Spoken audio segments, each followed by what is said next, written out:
Busta Rhymes showers accolades on Wizkid following his just concluded show at the Madison Square Garden in New York.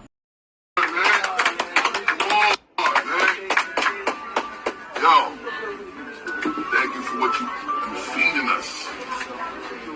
You doing your part, busting they shit too. Hell yeah. Fucking up the place, homie. You fucking up the place. Incredible with everything, man. It's the first show I got to experience too. Tried to make it to a few. For one reason or another, divine timing though, because tonight I got to see it in the home of the city. MSG. Sold out.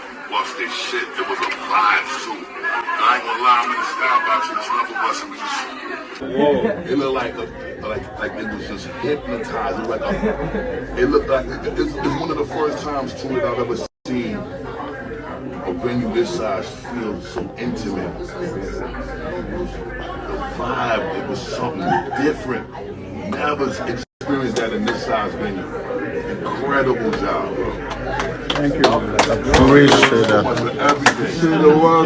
Appreciate you. Listen, it's time for me and you to get in the kitchen and cook some shit. It's time. Course meal. Oh shit! We got it. Who I gotta do the links thing with? All right, let's do it.